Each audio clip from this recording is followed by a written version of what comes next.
Chapter 28, Part 2, continued. Mr. and Mrs. Green? What the hell? I can't process this. What's going on? Green? Are they related to William Green? The link between William Green and Ernie Grimshaw has never been apparent. No explanation. Is this the link? Is this the connection between my paymaster and Ernie? Artie and Mandy Green had a child? A son? Oh, I can't think straight. I'll update soon. I'm going for a walk. 2:15 p.m. Mr. Diary, I've no idea what is going on here. I decided to call Mr. Simpson. I logged our conversation for the record below. Me. Mr. Simpson? Kenny? It's Paul Brunskill. Remember me? Kenny. Of course I do. I'm not bloody senile. How can I help you? Me. Just a little bit of help. Can you clarify something for me? Arthur and Mandy. You said their surname's Painter. Kenny. Painter? No. No, that was his nickname. Arthur. Artie Painter. That was his nickname. He went with his job, you see. I thought of that one. Do you remember his real surname? I said. Yeah, it was Green. Arthur Green. Never called him that, mind you. Have you found them yet? I had 100 thoughts going on through my mind. Somehow all these strands, all these thoughts, all these coincidences, they must link. I told him, and not yet, but I'm making progress, I think. Kenny, that's a great help, though, a great help. Can I ask you, did you know that Arthur had a son? A son? That's news to me. He didn't mention anything last time I saw him, Randy sod. I didn't know he had it in him. He must have been getting on then. Old dad, eh? Me. Can you remember when you last seen or spoke to Arthur or Mandy? Kenny. Must have been that trip in '91, thinking about it. Well, actually, Mandy wasn't about. I stayed with Ernie. I think Arthur was around. Or was that my first trip down? I honestly can't remember now, Paul. It's faded into one. I didn't know anything about her son, though, and Ernie never mentioned it. Bloody hell, you learn something new every day. You make sure you let me know what you find out, Paul. I promised I would and thanked him for his help again. I can't believe I didn't pick up on that earlier. Artie bloody Painter. Of course it was a nickname. What an idiot. Arthur and Mandy Green. I have the address for Mr. Green in Plymouth. Mr. William Green, that is. Not Exeter. There may be no connection, but it seems too much of a coincidence for them not to be linked. Do I go to Plymouth or Exeter? Plymouth is a further 45 miles southwest of Exeter. Oh, decisions. Focus. I'm being paid to search for Ernie Grimshaw, not Arthur, Mandy, or even William Green.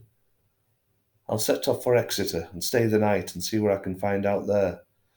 If nothing crops up, I think I'll go down to Plymouth and find William Green. I don't have a telephone number for him, but I do have his address. I feel so close now. What else do I need to complete the jigsaw? Right, Exeter next. 7:15 p.m. It was a slow drive down to Devon. Roadworks and delays every mile or so, and it gave me plenty of thinking time. I found myself getting annoyed with Mr. Green. If he does know something, why has he sent me on this wild goose chase? Why wouldn't he just pick up the phone and talk to me? Why did he want to know about Ernie? Did he already know about him? And if he did, why did he want to know more? Surely he wasn't expecting me to find any dirt to dish. Did it need to be so secretive? And then I calmed down and gave him the benefit of the doubt. Is he related to Arthur and Mandy? Does he genuinely not know anything about Ernie? I'm a private investigator after all, and being secretive is what I'm all about. I can't blame my customers for wanting to be the same. Again, it's his prerogative and he's paying me well for my efforts. The fact that Arthur and Mandy moved to Devon and William also lives in Devon, it could just be another coincidence. Green is a common surname. I must remain open to all ideas and paths. It just seems so weird. I called Mum earlier to tell her the latest news, and she was as shocked as I was. I got a room at the Queen's Court Hotel, about a 10-minute walk from the city centre. They didn't offer parking, which was a bit of a pain, and I should have checked that before I booked. The van is in some multi-storey for the night. There doesn't seem much point going out. I have nothing to look for. I'll get a bite to eat in the restaurant and retire to the room. 9:30 p.m. Progress of sorts. Mum messaged to say she'd been on Facebook and registered with two groups: Exeter Memories, 22,000 members, and Exeter Past and Present, 11,000 members. She hasn't been accepted for either yet, so she's unable to add a post, but she said she would do so as soon as she was accepted as a member. Oh, I'm off to bed. Another stressful day. 22nd of March 2019, 8:45 a.m. Friday. Another great breakfast to start the day. I've been lucky with my choice of hotels over the last few days. Much better than the fare served up in London. I doubt my arteries will agree, but it won't be for much longer. Mum sent a text to say she'd been accepted by both groups and she'd posted already. I had a look as non-members could still view the posts. She wrote, I'm trying to find information about some old friends who lived or live in the Exeter area, Arthur and Mandy Green, and Ernie Grimshaw and Samantha Bainbridge. If anyone has heard of them and is able to help, please send me a private message. Thank you. Let's see what comes back from that. In the meantime, I'll check the birth records for Mr. William Green, or the baby of Arthur and Mandy Green, should they be different. The baby was born in either Dorset or Devon between 1986 and 1991. I'm sure I can unearth a birth certificate based on what I know and who I know. I'll do a bit of investigation if I can find a library or internet cafe. It's all well and good using the phone, but it's no substitute for the World Wide Web. I'll lounge around here until checkout time, then go and put my bag in the van before exploring Exeter's historic city centre. No rush. I'll update you again sometime this afternoon. Hopefully I'll have some idea of where I'm going to be spending the night by that point. 1:45 p.m.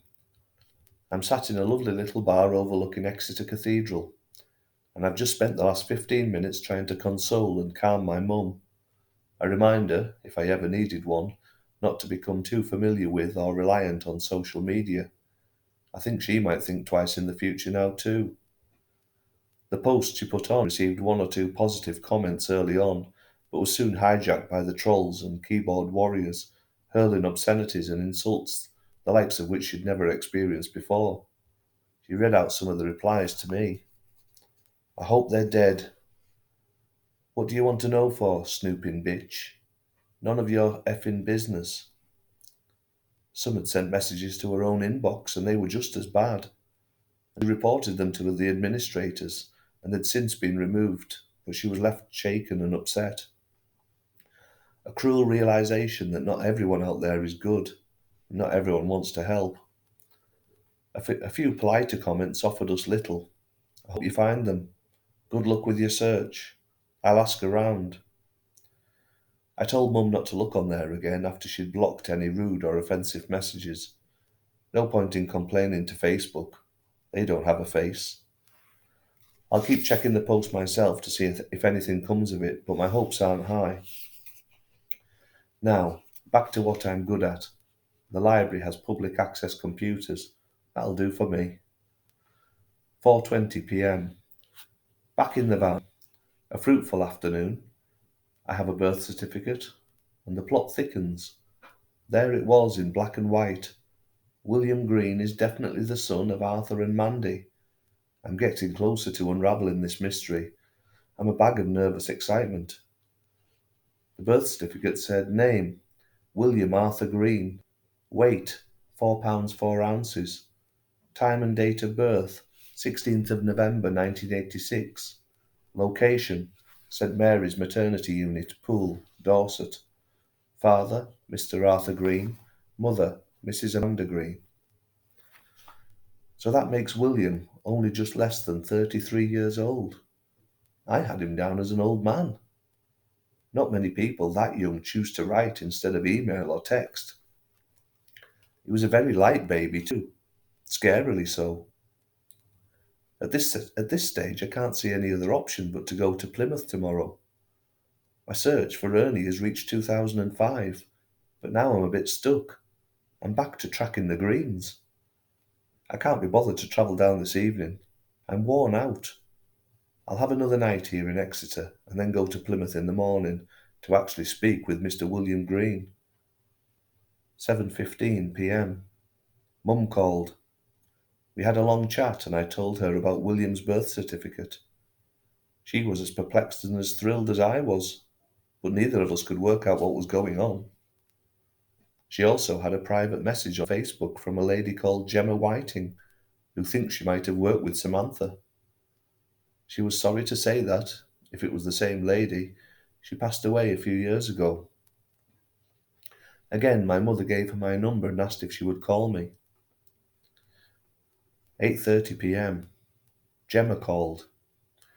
She told me that she worked for Exeter City Council about a decade ago in the same office as a lady called Samantha Bainbridge. She didn't know her very well, but she was sad to say she had died of cancer. A lovely, kind old lady, she said. She guessed it was around 2007 or 2008, but couldn't be exactly sure. Gemma thought Samantha must have been close to pensionable age when she died. When she described her, I had little doubt that it was Ernie's wife. So they had lived here, and the trail isn't stone cold yet.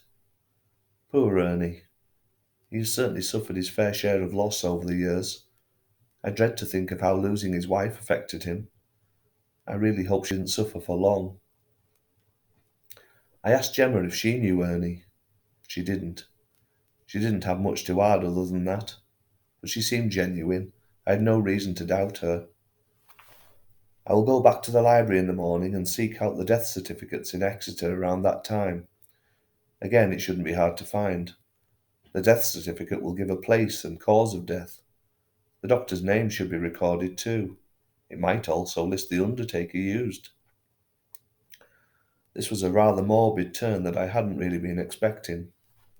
Samantha was still a relatively young woman. So very sad. I didn't feel like eating after that news. Good night, Mr. Diary. That's enough for one day. The 23rd of March 2019, 10:15 a.m. Mum's Facebook post had been locked by the administrators. No further messages that I could see. Last night I thought long and hard about going down to Plymouth and going to see Mr. Green. It felt like I'd be breaking a trust by doing so. I hadn't been invited to see him, and his correspondence had all been through letter. But what other options do I have? I will still go to the library today and find out what I can about Samantha's death. In 2008, Ernie would have been 79 years old when or if he lost his wife. I wonder where he was living and who was looking after him in his old age. Considering everything must have been in Samantha's name, I wondered how this would affect his bills and mortgage and insurance policies, etc. I feel so close to him now, but I still have no idea where he is. It's gut-wrenching. I've made my decision and my plan of action. I'll go to the library and find out what I can, and then I'm off to Plymouth. I will stay overnight, and tomorrow morning I'll go to the address of Mr. William Green and try and speak with him. I'm prepared to risk getting an unwelcome reception. Our correspondence has always been amiable, so perhaps it's not such a huge risk. Nevertheless, I'm already terrified. Goodness knows what it'll be like in the morning. Mr. William Green, I'm coming to find you.